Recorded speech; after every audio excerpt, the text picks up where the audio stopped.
আপনারা কারা কারা একা একা যখন নামাজ পড়েন, নফল হোক সুন্নত হোক বা ফরজ হোক, যখন নামাজ পড়েন প্রায় রাকাতে সূরা কুল হুয়াল্লাহ পড়েন কারা কারা? একটু হাত তোলেন তো। আচ্ছা, হাত নামান। খুশি হইয়া হাত তুলছেন, মনে করছেন প্রশংসা পাবেন। প্রশংসা না, বরং একটা বদনাম পাওয়ার ভয় আছে। সূরা ইখলাস, এটাকে আমরা সাধারণত কুল হুয়াল্লাহ সূরা বলি, তাই না? ইখলাস মানেটা কি? আমরা যেহেতু এই সূরাগুলো নামাজের মধ্যে সবচেয়ে বেশি পাঠ করি, ঠিক না বেঠিক? এই সূরাগুলো অর্থাৎ শেষের দিককার সূরাগুলো আমরা যেহেতু বেশি নামাজের মধ্যে পাঠ করি, এই সূরাগুলোর অর্থ যদি আমি জানি, ব্যাখ্যা যদি আমি জানি, তাহলে নামাজের মধ্যে মনোযোগ ধরে রাখা সহজ হবে। কারণ আপনি মুখে কি পড়তেছেন, আপনি নিজে অর্থ বুঝেন না, মন্ত্রের মতো পাঠ করতেছেন। যদিও না বুঝে পড়লেও আপনি সওয়াব পাবেন, কিন্তু না বুঝে পড়লে তো আর এই কোরআনে আল্লাহ কি বলেছে এটা আপনি জানতে পারবেন না। না জানলে সে অনুযায়ী আপনি আমলও করতে পারবেন না। এই জন্য আমাদেরকে বুঝতে হবে। এই জন্য সূরা ইখলাস সম্পর্কে আমরা জানি। ইখলাস এই সূরার নাম হলো সূরাতুল ইখলাস বা ইখলাসের সূরা। ইখলাস শব্দের একটা অর্থ হলো পিওর করা, খাঁটি করা। তার মানে আমাদের ইবাদতটা শুধু আল্লাহর জন্য হবে, খাঁটি হবে, এখানে কোনো ভেজাল অন্য কারোর জন্য সেটা হবে না। আমাদের দোয়াগুলো সব শুধু আল্লাহর জন্য হবে, খাঁটি এবং ফ্রেশভাবে আল্লাহর জন্য নিবেদন করবো, সাথে আর কারোর সেখানে শরিক করব না। এই জন্য এই সূরার নাম ইখলাস, যে এই সূরার মধ্যে আল্লাহর ইবাদত, একত্ববাদ, তাওহীদ, এটাকে খাঁটি করবার নির্দেশ দেওয়া হয়েছে। আল্লাহর কোনো শরিক নাই, এই জন্য এটাকে সূরা ইখলাস বলা হয়েছে, খাঁটি করার সূরা, ঈমানকে বিশুদ্ধ করা, তাওহীদকে ঠিক করার সূরা। একইভাবে ইখলাসের আরো বিভিন্ন অর্থ এবং বিভিন্ন ব্যাখ্যা আছে, আমরা শুধু এইটুকু বলি। এরপর আসা যাক সূরা কুল হুয়াল্লাহ। কেন আল্লাহ তাআলা এই সূরাটা নাজিল করলেন? কোরআনে কারীমের বিভিন্ন সূরা, বিভিন্ন আয়াত নাজিলের প্রেক্ষাপট আছে, যেটাকে শানে নুজুল বলা হয়। কেন এই সূরা আল্লাহ তাআলা আমাদেরকে দিয়েছেন, এ সম্পর্কে প্রিয় নবী সাল্লাল্লাহু আলাইহি সাল্লামের এক সাহাবী, তার থেকে একটি হাদিস বর্ণিত আছে। সেই হাদিসের আলোকে আমরা জানি যে মক্কার মুশরিকরা, মক্কার কাফিররা, অবিশ্বাসীরা, তারা প্রিয় নবী সাল্লাল্লাহু আলাইহি সাল্লাম যখন তাওহীদের দাওয়াত দিলেন, আল্লাহর পথে আসার দাওয়াত দিলেন, তারা বলল, মুহাম্মদ, আমরা তো সবার বংশ পরিচয় জানি। সেই যুগে মানুষ ওটের পর্যন্ত বংশ পরিচয় জানতো, শিখতো। তো নবী সাল্লাল্লাহু আলাইহি সাল্লামকে তারা জিজ্ঞাসা করেছে, মুহাম্মদ, তোমার যে আল্লাহর কথা বলো, ঈমান আনার জন্য বলো, তোমার আল্লাহর বংশ পরিচয়টা একটু আমাদেরকে জানাও। মক্কার মুশরিকদের এরকম হাস্যকর দাবি শোনার পর প্রিয় নবী সাল্লাল্লাহু আলাইহি সাল্লামের প্রতি আল্লাহ তাআলা এই সূরা নাজিল করে তাদের এই প্রশ্নটা যে অবান্তর, আল্লাহ তাআলার যে কোনো বংশ পরিচয় নাই, আল্লাহর যে কোনো জন্মদাতা নাই, তিনি যে কোনো জন্মদাতার মুখাপেক্ষী নন, সে বিষয়টাকে আল্লাহ তাআলা বিশদভাবে এই সূরাতে বিবৃত করেছেন, বর্ণনা দিয়েছেন। এই জন্য ওই প্রেক্ষিতে এই সূরাটা নাজিল হয়েছে। কোন উলামা ইকরাম, কোন মুফাসসিরগণ অবশ্য ভিন্ন আরো একাধিক কথাও বলেছেন। তবে এটি সবচেয়ে প্রসিদ্ধ এবং বেশিরভাগ মুফাসসিরদের মতে এটি যে সূরা ইখলাস, কুল হুয়াল্লাহ সূরা নাজিল হয়েছে মক্কার মুশরিকরা প্রিয় নবী সাল্লাল্লাহু আলাইহি সাল্লামের কাছে আল্লাহর বংশ পরিচয় জানতে চাওয়ার মতো মূর্খতাসুলভ প্রশ্ন করেছে। সেই প্রশ্নের জবাবে এই সূরায় আল্লাহ রাব্বুল আলামিন বিস্তারিত বিবরণ দিয়েছেন।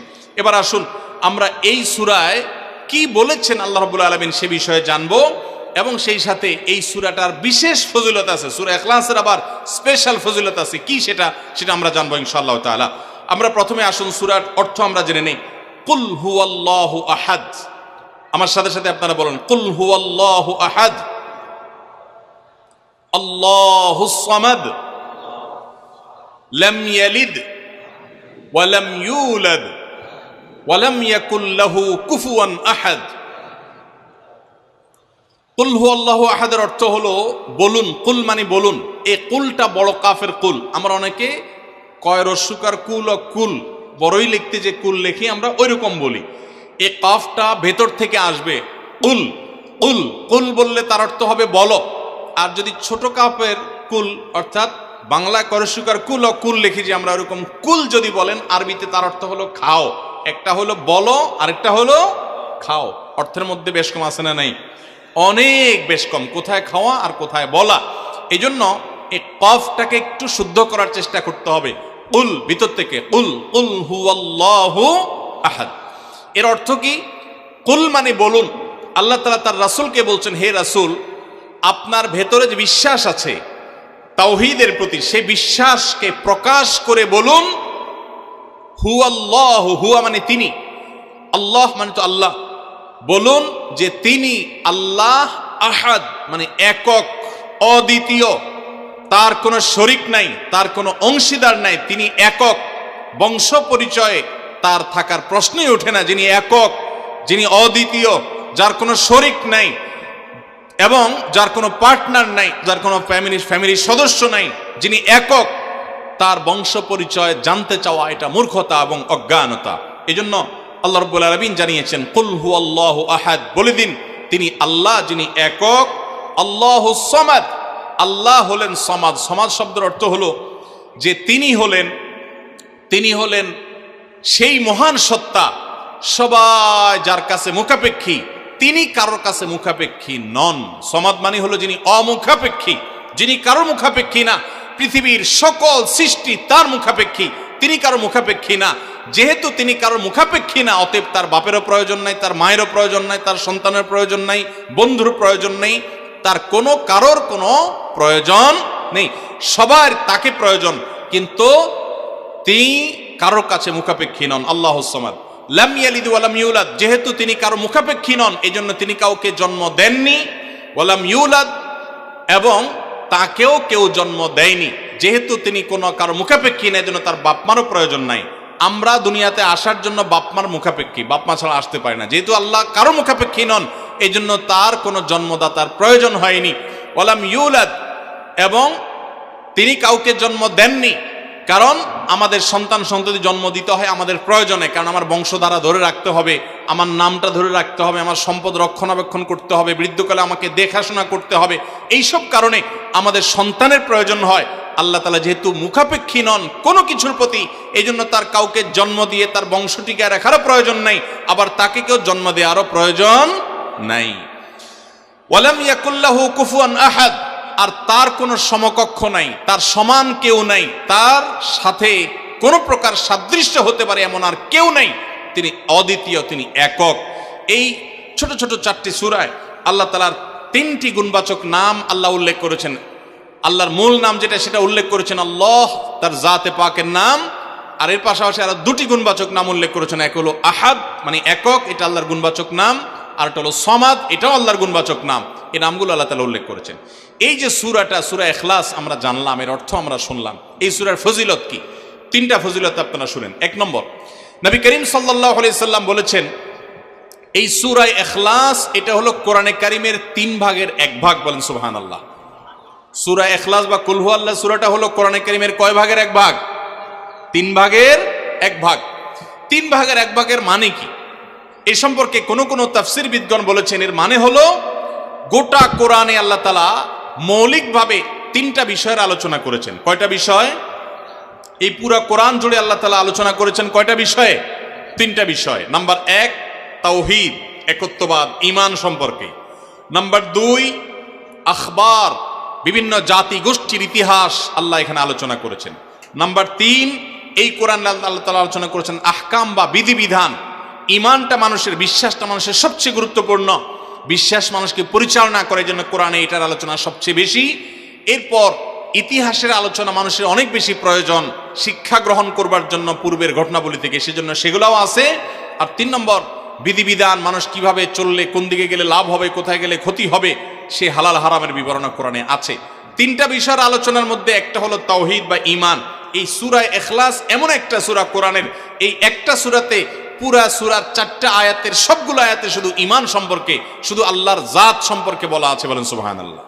ভাইরা আমার, এই সূরা ইখলাস বা সূরা কুল হুয়াল্লাহ এটা কোরআনে কারীমের 3 ভাগের 1 ভাগ। এটার একটা ব্যাখ্যা। আরেকটা ব্যাখ্যা হলো, কোরআনে কারীম যদি কেউ পুরাটা পড়তে পারে, যে পরিমাণ সওয়াব সে লাভ করবে। শুধু কুল হুয়াল্লাহ সূরা যদি একবার পাঠ করে, কয়বার? একবার যদি পাঠ করে, কোরআনে কারীমের 3 ভাগের 1 ভাগ তেলাওয়াত করার সওয়াব আল্লাহ তাআলা ওই ব্যক্তিকে দান করেন। তাহলে যদি কেউ 3 বার পাঠ করে, তাহলে এখান থেকে বোঝা যায় যে আল্লাহ তাআলা তাকে পুরা কোরআন একবার তেলাওয়াতের সওয়াব দান করবেন। পুরা কোরআন কষ্ট করে তেলাওয়াত করলে সেটার যে মর্যাদা হবে সেটা অবশ্যই ভিন্নতর।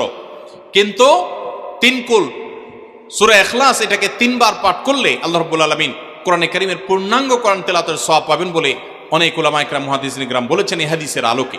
এটা হলো এর দ্বিতীয় ফজিলত। প্রথম ফজিলত। দ্বিতীয় ফজিলত হলো, আমাদের প্রিয় নবী সাল্লাল্লাহু আলাইহি ওয়াসাল্লামের সময় তিনি এক দলকে একটা অভিযানে পাঠিয়েছেন। তাদের মধ্যে যিনি ইমাম সাহেব ছিলেন, ওই আল্লাহর বান্দা প্রত্যেক নামাজের মধ্যে যে কোনো সূরা পড়তেন, যে কোনো কেরাত পড়তেন, শেষে সূরা ইখলাসটা অবশ্যই পাঠ করে তারপর রুকুতে যাইতেন। এখন সাহাবীদের মধ্যে একটা প্রশ্ন দেখা দিল যে এই লোকটা প্রত্যেক রাকাত নামাজে সূরায়ে ফাতিহা আলহামদু সূরা পাঠ করার পর যেই সূরাই পড়েন, যেই কেরাতই পড়েন, সাথে আবার কুল হুয়াল্লাহটা কেন পড়েন? আমরা তো নবী সাল্লাল্লাহু আলাইহি ওয়াসাল্লাম কিরম করতে দেখি নাই। তখন সাহাবীরা এসে নবী সাল্লাল্লাহু আলাইহি ওয়াসাল্লামকে জিজ্ঞাসা করলেন, ইয়া রাসূলুল্লাহ, আমাদের ইমাম সাহেব যাকে আমাদের সাথে আপনি দিয়েছেন, যিনি আমাদের সাথে আসেন, এই ব্যক্তি প্রত্যেক রাকাতে অন্য যা পড়ুক আর না পড়ুক এই কুল হুয়াল্লাহ সূরাটা উনি পড়ে, এটা উনি ছাড়ে না, এর কারণটা কি? তখন নবী সাল্লাল্লাহু আলাইহি ওয়াসাল্লাম জিজ্ঞাসা করলেন ওই ব্যক্তিকে যে তুমি কেন এই সূরা পাঠ করো? অবশ্যই অবধারিতভাবে সূরা ফাতিহা না প্রত্যেক রাকাতে ফিক্সড, অন্য কোনো সূরা তো ফিক্সড না, তুমি অন্য যাই পড়ো সাথে প্রত্যেক রাকাতে কুল হুয়াল্লাহ দিয়ে শেষ করে তারপর রুকুতে যাও কেন? তখন সে সাহাবী বলেন, ইয়া রাসূলুল্লাহ, আমি কেন পড়ি? কারণ কোরআনে কারিমে এই একটা সূরা, সূরা ইখলাস বা কুল হুয়াল্লাহ সূরাটা একমাত্র সূরা যেই সূরার শুরু থেকে শেষ পর্যন্ত সবগুলো আয়াতে শুধু আমার আল্লাহর কথা বলা আছে। কোরআনের অন্য কোনো সূরা এমন নাই যেই সূরার শুরু থেকে শেষ পর্যন্ত পুরো সাবজেক্ট আগা টু গোড়া পর্যন্ত সবগুলো বিষয়, সবগুলো আয়াতে শুধুমাত্র আল্লাহর পরিচয় দেওয়া হয়েছে এমন আরেকটা সূরা নেই। যেহেতু এখানে শুধু আল্লাহর কথাই বলা হয়েছে, এই জন্য এই সূরাকে আমার অনেক বেশি পছন্দ হয়, এই জন্য এই সূরাকে অনেক বেশি আমি ভালোবাসি। আমার আল্লাহর আলোচনা এখানে, অন্যান্য সূরাতে কোথাও ইতিহাস, কোথাও হালাল হারাম, কোথাও বিধিবিধান, কোথাও অন্যান্য আলোচনা আছে, কিন্তু এই সূরায় শুধু আমার আল্লাহর কথা বলা আছে। এই জন্য আল্লাহর মহব্বতে এই সূরাকে আমি অনেক ভালোবাসি, কুল হুয়াল্লাহ সূরাকে। নবী করিম সাল্লাল্লাহু আলাইহি ওয়াসাল্লাম তখন বলেছেন, তোমার এই ভালোবাসার কারণে আমার কাছে ওহী আল্লাহ পাঠিয়েছেন যে আল্লাহ তাআলা তোমাকে স্পেশালি ভালোবাসেন। এবং অন্য বর্ণনায় আসছে নবী সাল্লাল্লাহু আলাইহি ওয়াসাল্লাম বলেছেন, হুব্বুকা ইয়্যাহা ইউদখিলুকাল জান্নাহ, তুমি এই সূরাকে যে ভালোবাসো, এই ভালোবাসার কারণে আল্লাহ তাআলা তোমাকে জান্নাতে প্রবেশ করাবেন, সে ওয়াদা করেছে। অতএব ভাইরা আমার, সূরা ইখলাস বা কুল হুয়াল্লাহ সূরাকে স্পেশালি আমরা মহব্বত করব, ঠিক আছে না ইনশাআল্লাহ? এই সাহাবীর পাশাপাশি মদিনায় আরেক সাহাবী, তিনিও ইমামতি করতেন এবং ইমাম হিসাবে দায়িত্ব প্রাপ্ত ছিলেন নবী সাল্লাল্লাহু আলাইহি ওয়াসাল্লাম তরফ থেকে, তিনিও একই কাজ করতেন। তার ব্যাপারে নবী সাল্লাল্লাহু আলাইহি ওয়াসাল্লামের একই রকমের জবাব দেওয়ার কথা আমরা হাদিস থেকে জানতে পারি। সেখান থেকে সূরা ইখলাসের মর্যাদা বোঝা যায়। আমরাও অনেকে সূরা ইখলাস প্রায় রাকাতে পড়ি, আছে না নাই? আপনারা কারা কারা একা একা যখন নামাজ পড়েন, নফল হোক, সুন্নত হোক বা ফরজ হোক, যখন নামাজ পড়েন প্রায় রাকাতে সূরা কুল হুয়াল্লাহ পড়েন কারা কারা? একটু হাত তোলেন তো। আচ্ছা, হাত নামান। খুশি হয়ে হাত তুলছেন, মনে করছেন প্রশংসা পাবেন। প্রশংসা না, বরং একটা বদনাম পাওয়ার ভয় আছে। হাতটা তোলাইছি আমি, আপনারা মনে করছেন সবসময় হাত তুললেই শুধু জিতা যায়। দেখেন, যারা সূরা ইখলাসকে মহব্বত করে, এই যে ঘটনা আমরা শোনালাম নবী সাল্লাল্লাহু আলাইহি ওয়াসাল্লাম, এটা জেনে যে আমার আল্লাহর আলোচনা আছে এই সূরায়, অন্য কোনো আলোচনা নাই, আল্লাহর পরিচয় উল্লেখ করা আছে, আল্লাহর বৈশিষ্ট্য এবং ক্ষমতার উল্লেখ আছে, সেই মহব্বতে যদি কেউ সূরা ইখলাসকে মহব্বতের সাথে ধীরে ধীরে পড়ে, তাহলে তো তিনি অবশ্যই আল্লাহর কাছে বিশেষ মর্যাদা পাবেন, ওই সাহাবীর মতো আল্লাহর ভালোবাসা পাওয়ার সম্ভাবনা জোরালো। তবে আমাদের বেশিরভাগ মানুষ কুল হুয়াল্লাহ সূরা দিয়ে নামাজ পড়ে নামাজ শর্ট করার জন্য, ঠিক না বেঠিক? তাহলে এবার যদি আমি বলি কারা কারা নামাজ সংক্ষেপ করার জন্য কুল হুয়াল্লাহ সূরা দিয়ে নামাজ পড়েন, তাহলে দেখা যাবে হাত ওইগুলো আবার উঠছে। তাহলে সংক্ষেপ করার উদ্দেশ্যে সূরা কুল হুয়াল্লাহ পড়লে সেটার কারণে আল্লাহর কাছে সওয়াব পাবেন না, বরং আপনার নামাজের মর্যাদা আরো কমবে। নামাজ কি সংক্ষেপে করতে হয় না লম্বা সময় নিয়ে করতে হয়? আমরা খাওয়াটা খুব ধীরে সুস্থে খাই, ঘুমটা খুব ঠান্ডা মাথায় যায়, কাজকাম খুব ঠান্ডা মাথায় করি, শ্বশুরবাড়ি গেলে খুব আস্তে ধীরে যাই, সব কাজগুলো আমরা ধীরে সুস্থে করা পছন্দ করি। শুধু নামাজের বেলা আসলে, জিকির তসবির বেলা আসলে আমরা 4G 5G গতিতে, তুফান মেলের গতিতে যত তাড়াতাড়ি সম্ভব করার চেষ্টা করি।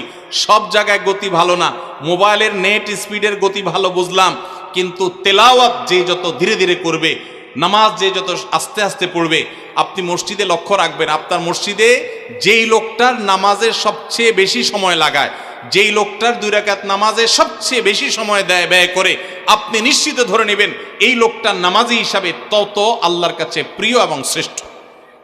অতএব সময় নিয়ে নামাজ পড়বো তো ইনশাল্লাহ।